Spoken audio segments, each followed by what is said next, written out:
Once again, you're back with 2016 Impact. Now we take a peer at the social issues which emerged over the course of the year. It started with news at the end of June that Patrick Augustus Mervyn Manning was back in hospital. Just a few days later, the news would shock the nation. He passed away at the San Fernando General Hospital. The date, Saturday, 2nd July. Leron Brummel takes a look back at the week the nation mourned his passing.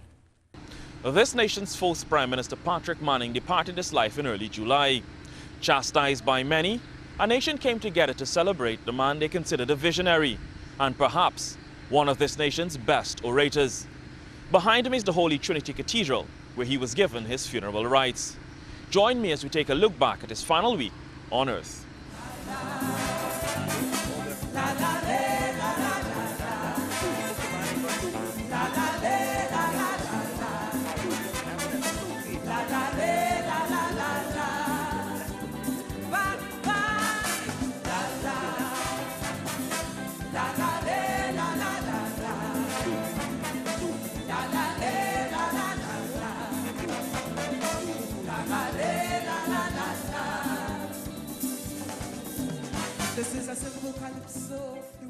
On Tuesday, June 28th, news broke that former Prime Minister Patrick Manning was in hospital. CNews was told his blood count was low, which had put his immune system at risk. Later that day, his longtime friend, Prime Minister of St. Vincent and the Grenadines, Dr. Ralph Gonsalves, was by his side. Calls for prayer and well wishes came from both Prime Minister Dr. Keith Rowley and Opposition Leader Kamala Persad-Bissessar. But by Friday, July 1st, his condition took a turn for the worst. Mr. Manning was moved to the high dependency unit. He was diagnosed with acute myeloid leukemia. And then on Saturday, June 2nd, the shocker. Mr. Manning passes away.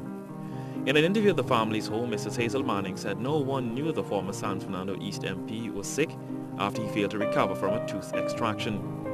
Mrs. Manning said her husband appeared completely healthy before he was taken to the hospital on the Monday night, and even after diagnosis, he appeared upbeat and was prepared to take on the disease. The initial reaction from us is that, well, we were in like shock. But what is interesting, his initial reaction is another battle to fight. Come, let's go. That was his. By the time we got the report, when was it? Wednesday or Thursday, when the report came in and confirmed it. He said, okay, so let's go. Let's put a team together and do whatever has to be done. A book of condolences was opened at Napa a day later. The President, the Chief Justice, the Prime Minister, and the Ministers of Government were among the first to pay tribute. Mr. Manning was the third Prime Minister from the PNM to have died at the age of 69, following Dr. Eric Williams and George Chambers. The Holy Trinity Cathedral was chosen as the place where his final rites would be given. On this day, there was also a call for the Order of Republic of Trinidad and Tobago to be awarded to Mr. Manning. His family declined. San Fernando, the home of Mr. Manning, was the place for a candlelight vigil.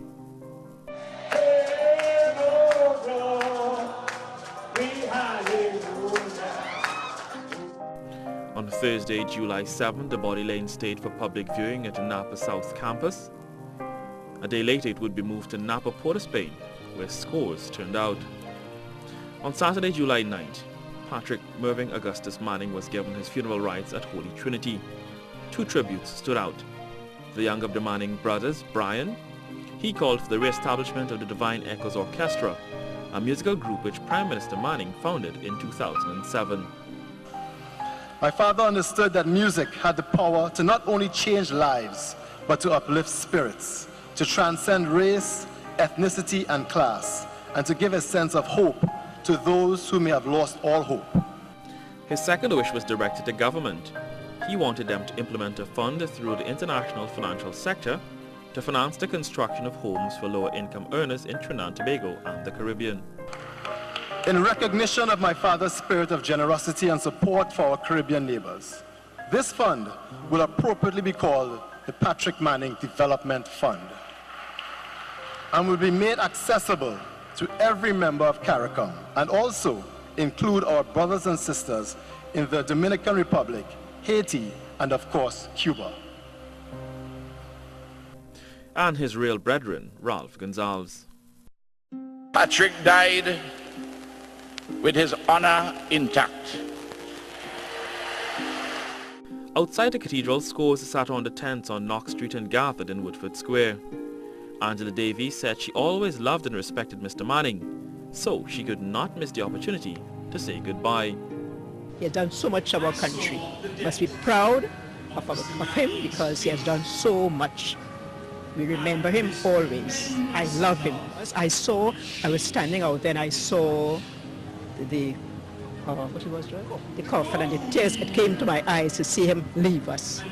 We really loved him and we'll miss a great person. He was a patriot. And how about this woman, who found her own unique way of paying tribute? A private internment followed at Belgrove's funeral home, but was this to be his final resting place? The body is currently being kept at a crypt in Tacarigua. Brian Manning said the family prefers that it doesn't become a spectacle. He acknowledged the public's desire to honor his father, but he said the best way to do that was to change people's lives. I think the waterfront complex would be perfect because that was one of his crown jewel projects, I would say. It's just that it shouldn't just be that, because just naming a monument or whatever it is after him doesn't help people. You know, the Divine Echoes helps people for foreseeable future. Having a Patrick Manning Development Fund, that will help people region-wide. That would certainly make him happy because that's what he was about, helping people live their best lives. Farewell, Mr. Manning.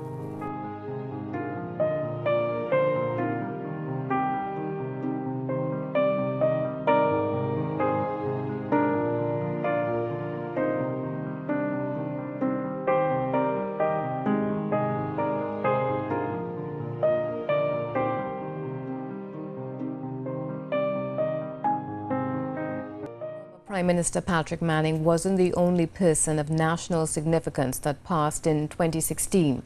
The year claimed many local luminaries, from calypsonians, broadcasters and actors to revolutionaries. Marie-Therese Bernard looks back at some of those to whom we bid farewell to in 2016.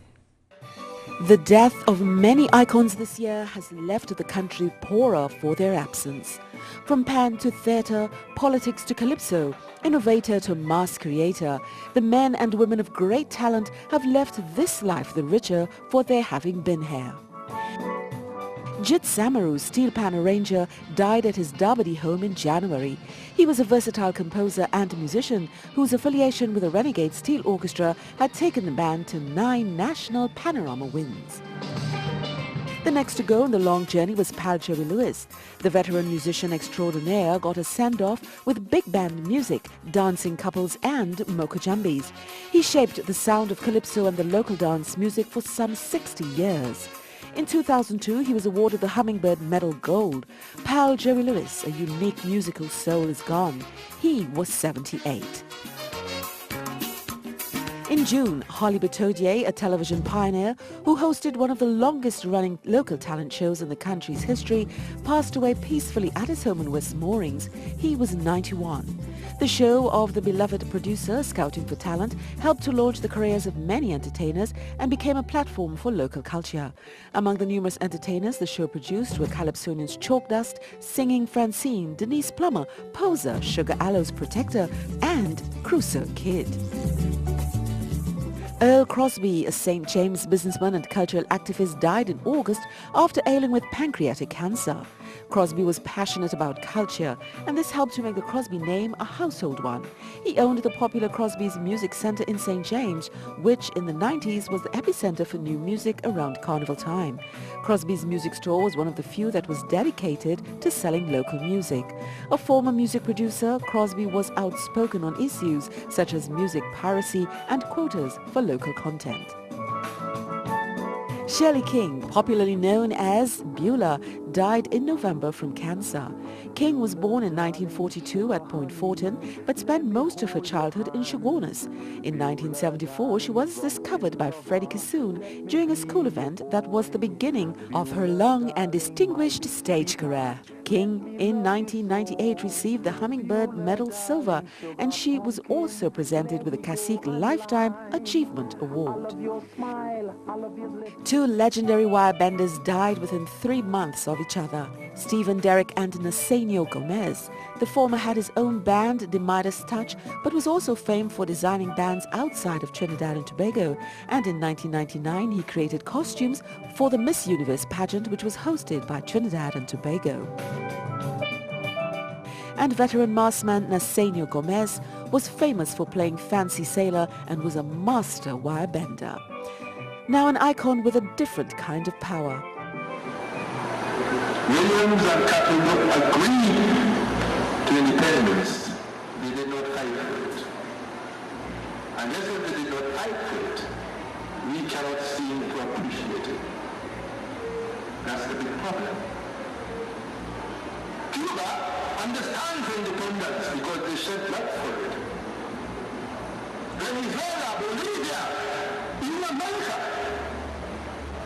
all female countries of the world, China, whatever you think it is, because of the whole independence in India, they have thousands died. We can appreciate that. Political activist McCandle Dagger died in August. He was the leader of the 1970 Black Power Revolution, a Trinidad and Tobago former revolutionary. He was the son of Gaskind Granger and cousin of David A. Granger. While he attended university, McCandle formed the National Joint Action Committee in direct response to the discrimination against Caribbean students at Sir George Williams University in Montreal, Canada.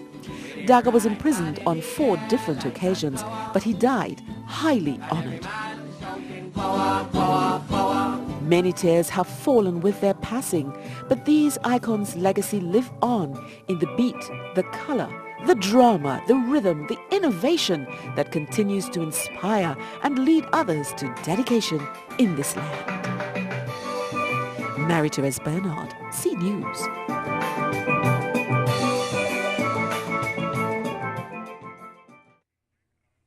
We take a break, and when we come back, we continue our review of 2016's Impact. Waiting on the stage.